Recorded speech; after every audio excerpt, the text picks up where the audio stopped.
टप टप टप के पसीना गजब गर्मी का महीना। टप टप टप के पसीना गजब गर्मी का महीना। ससुरो हमारे पंखा ले आए, ससुरो हमारे पंखा ले आए। सासू ने हराम किया जीना गजब गर्मी का महीना। सासू ने हराम किया जीना गजब गर्मी का महीना।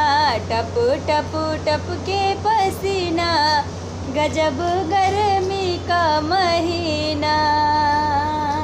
जेठ हमारे कूलर ले आए, जेठ हमारे कूलर ले आए, कूलर ले आए हो कूलर ले आए। जेठनी अलग कई दिना, अरे जेठनी अलग कई दिना गजब गर्मी का महीना। टप टप चुए पसीना गजब गर्मी का महीना। देवर हमारे बेनिया ले आए, देवर हमारे बेनिया ले आए, बेनिया ले आए हो बेनिया ले आए।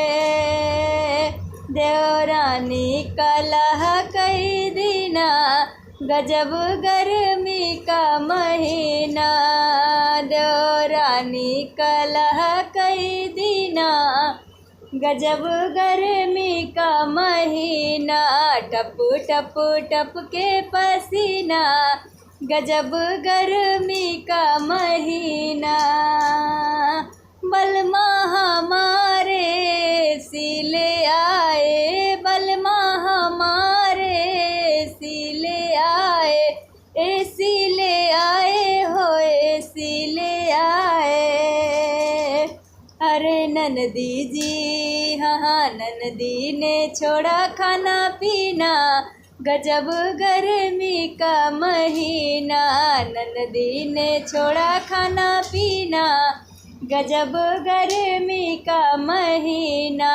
टप टप टप के पसीना गजब गर्मी का महीना। टप टप टप के पसीना गजब गर्मी का महीना। टप टप टप के पसीना गजब गर्मी का महीना।